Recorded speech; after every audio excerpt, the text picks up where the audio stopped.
Olá pessoal, tudo bem? Aqui é Moisés Miguel, que é Extra Boy.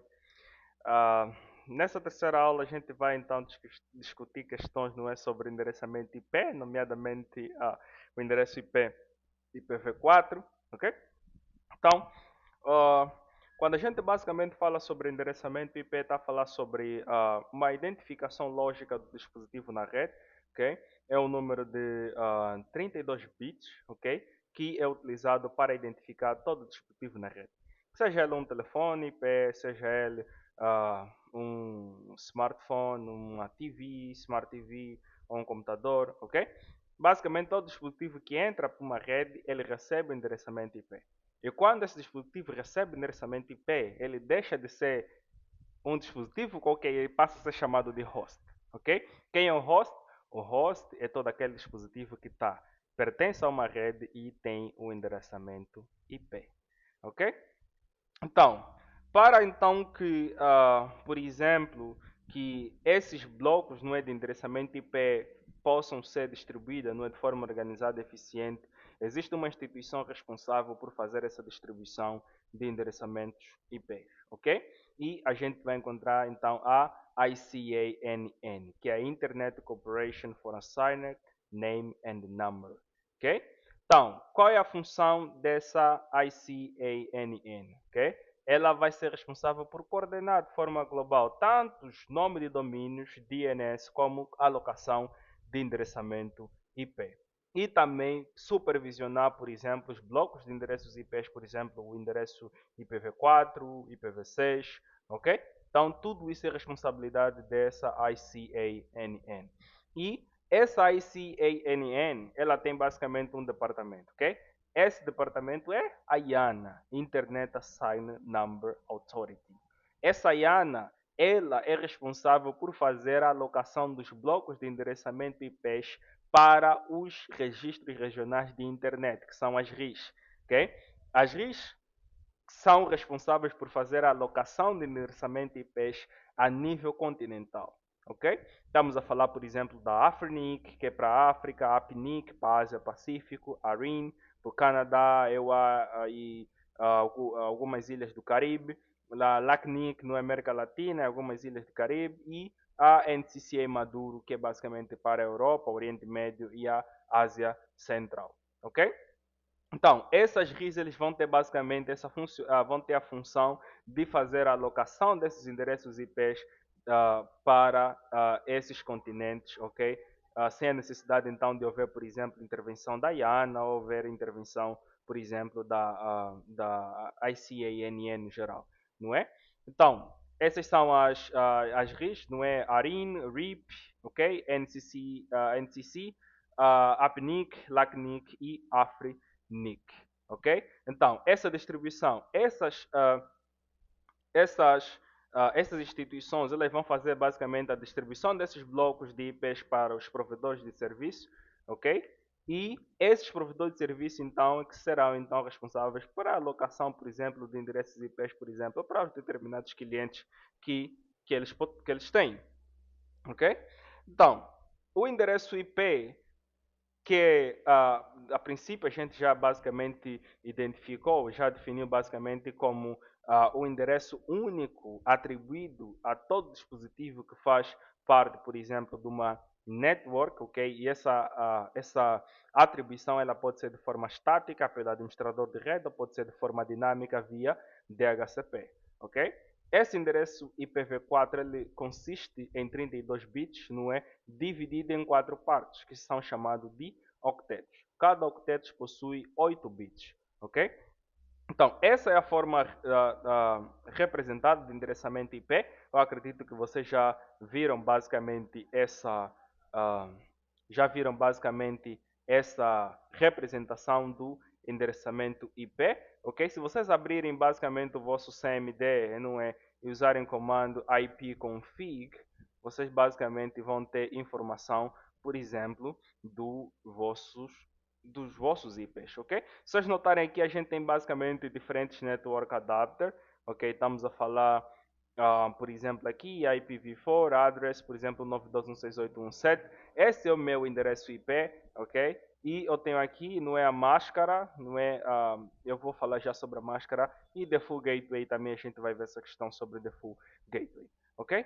Mas há uma outra informação que eu gostava de mostrar para vocês,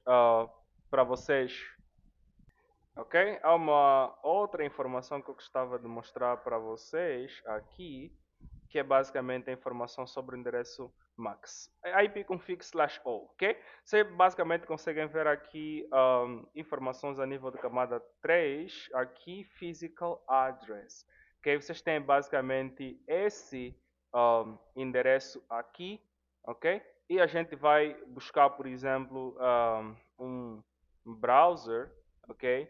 E vamos, por exemplo, pesquisar aqui MAC address lookup vendor, ok?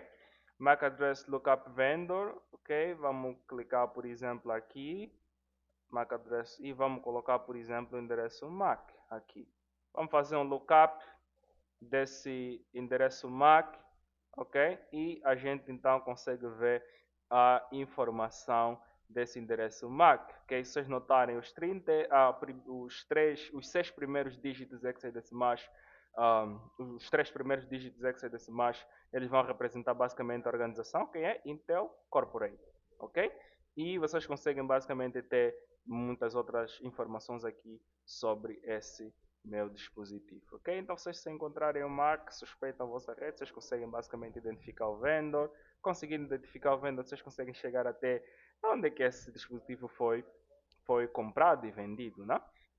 Ok? Então são as informações que vocês podem ver via CLA, ok? Então esse endereçamento IP é o tipo de informação que é utilizada para a comunicação entre dispositivos na rede a nível de camada 3, ok? Então, cada um desses octetos, ele basicamente está constituído por 8 bits, ok? Ok?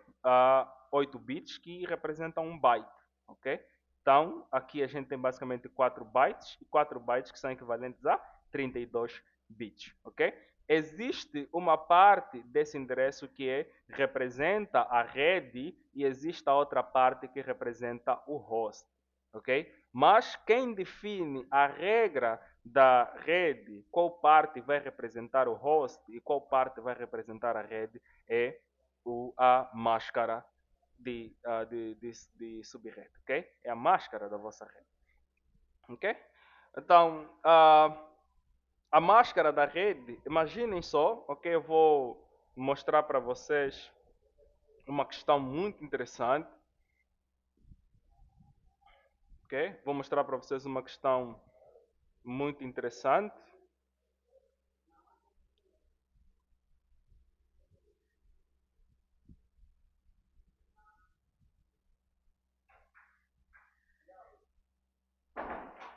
Vou mostrar para vocês uma questão muito interessante, ok? Ok?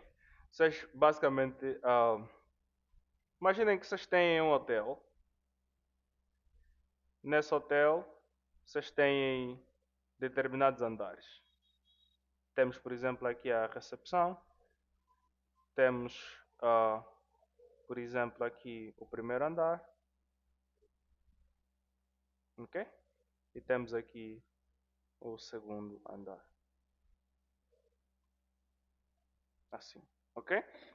Então, o que acontece? A gente chega para esse hotel e encontra, por exemplo, a recepcionista aqui e diz: eu quero um quarto. E a gente vai pagar por um quarto e esse quarto ela vai dizer assim: olha, vai para o quarto 202. E a gente fica a se perguntar: o hotel tem apenas 2 andares. Será que esse hotel tem 200 ou mais de 200 quartos? Não. Essa é uma regra, por exemplo, para a identificação do quarto. 200, por exemplo, e 2. Ok? E esse hotel, ele pode então utilizar esse primeiro dígito para identificar o andar e esses 2 últimos dígitos para identificar o quarto. Ok? Então, essa regra do hotel para a locação, por exemplo, ah, para a alocação de clientes nesses quartos específicos, com base nessa regra de números, é o mesmo que existe para a máscara de subrede, ok? A gente vai basicamente encontrar a máscara é quem vai definir qual parte vai representar o host e qual parte vai representar a rede, ok? Quando a gente fala sobre Classful Mask, não é? Classful, a gente está basicamente a falar sobre o modelo antigo que era utilizado a nível de networking, não é que eu não pretendo trazer nessa nossa formação, ok? A gente vai ver basicamente aqui o Classless, que é Classless Interdomain Routing, que é o CDIR, que a gente vai ver então de forma prática, não é? Na implementação e cálculo. Okay? Então, essa máscara vai definir quais bits de endereço representam a rede e quais vão representar o host. Okay? E a gente vai encontrar diferentes classes de máscara. Vai encontrar a máscara de classe A, que é utilizada por grandes provedores de serviço. Okay? Por exemplo, aqui a gente está a ver basicamente um classe full. Okay? E vai encontrar, por exemplo, aqui máscara de classe B e a máscara de classe C. Ok? Essas são as máscaras que a gente vai encontrar comumente a nível de network. Existe ainda a máscara de classe D e a máscara de classe E. Ok? A máscara de classe D são utilizadas para serviços para multicasting, enquanto a máscara de classe E são utilizadas, por exemplo, para são reservados, não é? São reservados para uso futuro, ok? Multicast, máscara de classe D para multicast, enquanto a máscara de classe E para uso reservado, ok?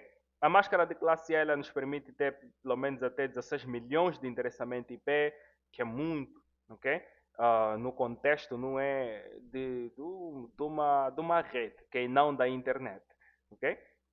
A máscara de classe B, a gente a gente consegue ter pelo menos 65 mil dispositivos, enquanto a máscara de classe C, não é? Conseguimos ter em volta de 2 milhões ou de rede, não é? Enquanto a gente tem basicamente 254 IPs válidos, não é? Para essa máscara de classe C, ok? Então, a máscara de classe D é para multicast, enquanto a máscara de classe E é para uso reservado, ok? Para testes e experimentos, ok? E não é atribuído para o público, ok? Sobre essa questão de endereçamento IP, vocês vão ouvir falar sobre endereço IP privado e endereço IP público. Os endereços IP privados, eles são aqueles definidos pela RFC 1918. O que é essa RFC? É basicamente uma documentação oficial dada pela IANA, ok? Ou então identificando, não é um tipo de, ou descrevendo a funcionalidade de um tipo de protocolo, ok? Ou então a tecnologia, ok? Essa RFC 1918 é a RFC que define basicamente a range de endereços privados que cada usuário pode utilizar na sua rede internamente sem a necessidade, não é, de uma autorização ou de aluguel, não é, das instituições. Estamos a falar das RIS, ok? A gente já viu as RIS, a Afrenic, LACNIC, etc. Ok? Então, uh, esses endereços, por exemplo, de 10.00 a 10.255.255, 172.16 a 172.31.255.255, 192.168.00, 192.168.255.255, ok? Esses são os endereços IP privados e eles podem ser utilizados por qualquer pessoa internamente, ok?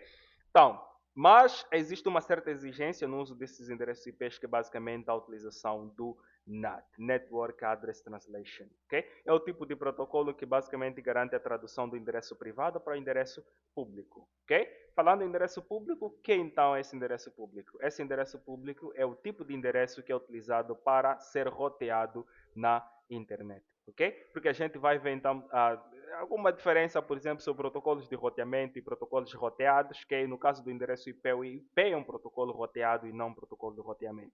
Ok? Então, os endereços privados, resumindo, os endereços privados são públicos e os públicos são privados. Ou seja, os endereços privados são livres de uso, enquanto os endereços públicos não são livres de uso. Ok? Uma troca aí. Ok?